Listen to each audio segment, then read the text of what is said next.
The Prime Minister has been hit by a sandwich which was thrown at her by a student during a high school visit. Eating the vegetable, complete with skin. Tell the Prime Minister to go and get from Nelligan. Good morning, sir. How are you?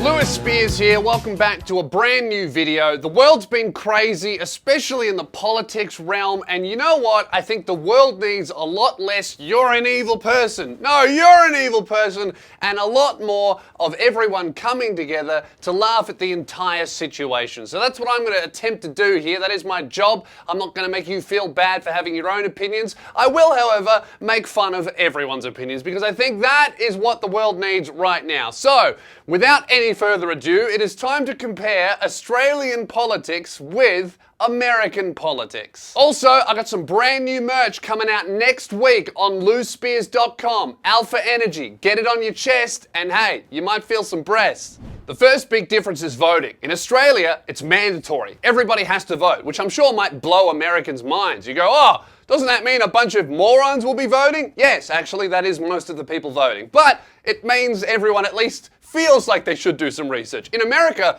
it's optional. That blows my mind. Now I'm like, well, that means if most people don't vote, which they don't, that means that the political parties can just like advertise only to the most fanatical version of the person that kind of agrees with them, and then the other people just don't get represented at all. That seems crazy to me, but I'm sure our system seems crazy to you. And you know what? You know who really seems crazy? Both of us. Especially the people who live in North Korea. Could you imagine a North Korean finding out that an American just didn't vote?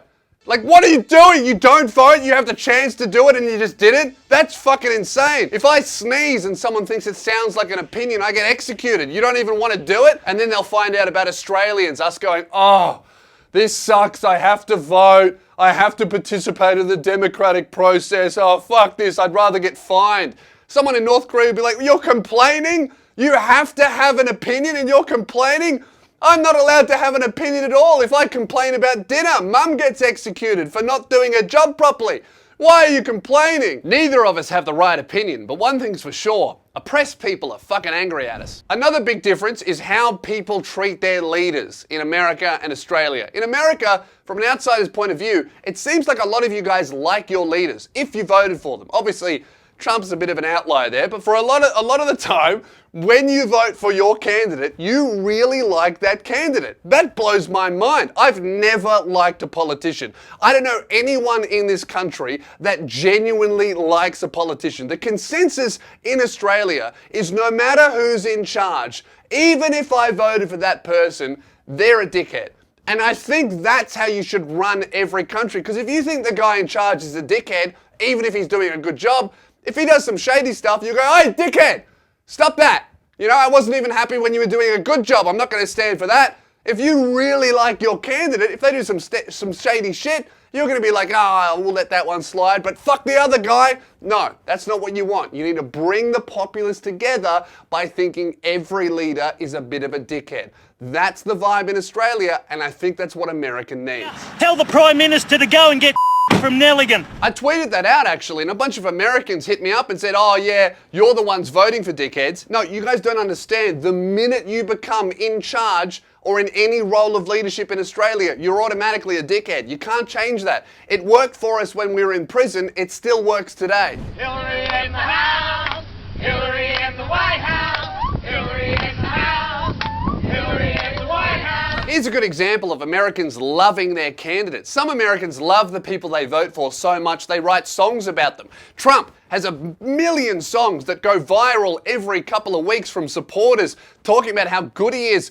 Fucking Pete Buttigieg, or however you say that, had a couple of songs. Every Democratic candidate had their own theme song. We don't have anything like that in Australia. Oh, well actually, we do. We actually do have something very like that in Australia. We have one song that went crazy in Australia that was about one of our prime ministers. It wasn't positive though. It was about wanting his house to burn down by the Chats.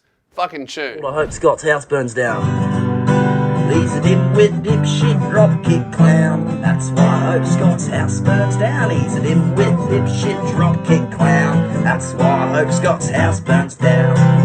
Another thing that really confused confuses me about you Americans is a lot of politics is kind of like sports, you know, like you support a fucking team and you wear the merch and you have hats. You guys treat your candidates like K-pop stans treat all those Jungkook cunts, whatever their names are, right? It's wild to me. I couldn't even imagine walking down the street and seeing someone wearing a ScoMo hat, you know? Like I would think, what kind of absolute dork would be wearing a ScoMo hat? I checked the Liberal website. They sell a mug. That's as far as it goes in Australia. Is even the political parties themselves don't even make hats because they don't even consider that any Australian would want that option. They go, oh, have a mug. Everyone needs a mug, I guess, but, you know, hats, that's a bit shit. You always see Americans walking around in their political merch. I don't understand it. There's Biden t-shirts. There was that Bernie girl that went viral for dancing in the shirt, although I don't think it was the shirt that was doing most of the work there. I think it was her incredible rig. You see always Donald Trump supporters getting bashed for wearing the red cap. Fuck, the only thing you get bashed for wearing in Australia is like a Halloween costume, because that is far too American. Take it off. There have been countless failures to protect our political leaders in Australia. I mean, a couple of years ago, some builder got to hug John Howard with a screwdriver in his hand, and then later on, a TV show, The Chaser, showed up with a chainsaw and almost managed to shake his hand. The security here is terrible because we kind of realize that no one gives a fuck enough about our Prime Minister to kill him. It's like anyone that really hates the Prime Minister is like, oh yeah, but I'm not going to do anything about it. I might write a couple of tweets, but ultimately he's a bit of a dickhead, so I don't care. Our security is so bad here in Australia. One time we lost one of our prime ministers. And I know what you're thinking, America. Oh, you lost him like he was assassinated. I mean, no, literally we lost him. Harold Holt, he went for a swim one day, never came back. We never found the body. We didn't even really look. We were just like, oh, fuck. Harold's gone. Shit, that's annoying. Does anyone want that? Does anyone want to be Prime Minister? Does anyone want to do that job? Yeah, you, mate? Yeah, all right. You're the leader. Moving on.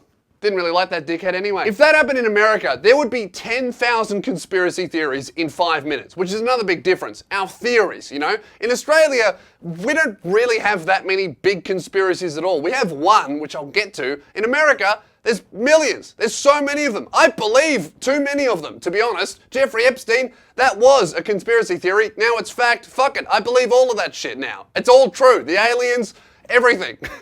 Your biggest conspiracy theory, though, is 9/11. And that idea is that George Bush orchestrated a terrorist attack against his own nation.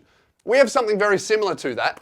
Our conspiracy theory about a leader orchestrating a terrorist attack against their own populace.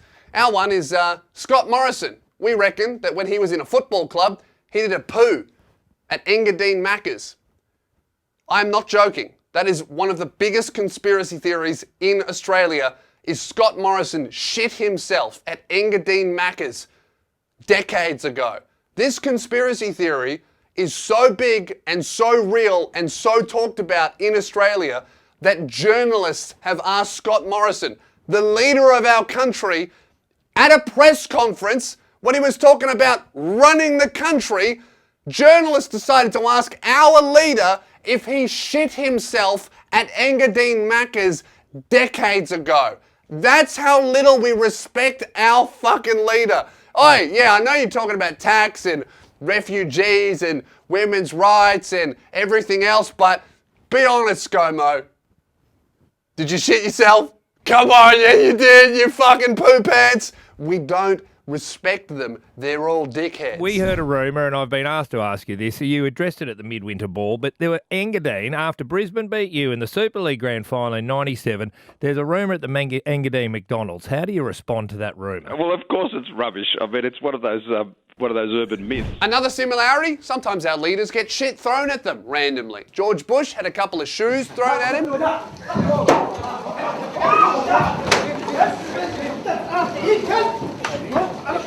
So what if the guy threw a shoe at me? I believe that was because of the Middle Eastern wars. That was a big political statement. That was very heavy, a sign of disrespect. That was done for a political reason. In Australia, Julia Gillard was at a school. Someone chucked a sandwich at her? The Prime Minister has been hit by a sandwich which was thrown at her by a student during a high school visit. The incident overshadowed Julia Gillard's latest breakthrough on education funding reforms. There's no doubt this was a pretty disrespectful thing to do. Julia Gillard was walking through a school here in Canberra, Lynham High School, when the student grabbed the sandwich and threw it at her. You can see it just lightly brushed her on the shoulder. It's the second incident like this in less than a month after a sandwich was thrown at her in Queensland. There was no reason. I can imagine the reason was the kid went, "Oi, do you reckon I could peg a sandwich at Julia Gillard? Yeah? Do you reckon I could hit it? You reckon? Yeah, all right. You reckon I can fight? Yeah, watch this, boys. Got her! Woo! Detention for like 2 days. Who cares?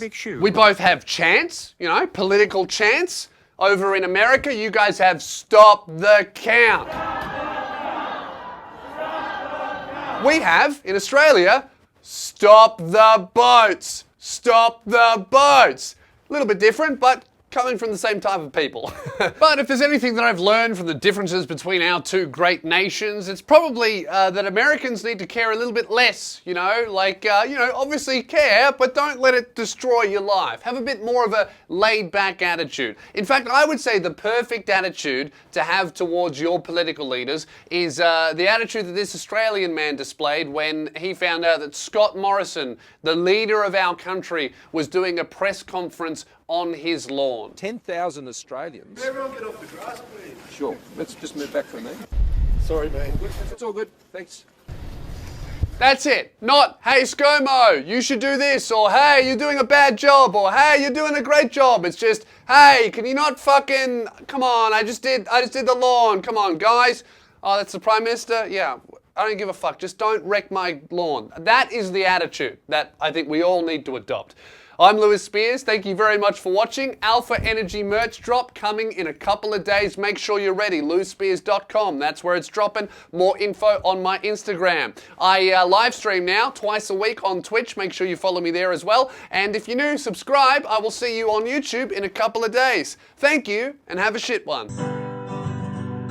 He's a dimwit, dipshit, dropkick clown. That's why Hope Scott's house burns down. He's a dimwit, dipshit, dropkick clown. That's why Hope Scott's house burns down. 100 grand in taxpayer money, all towards his own church. And just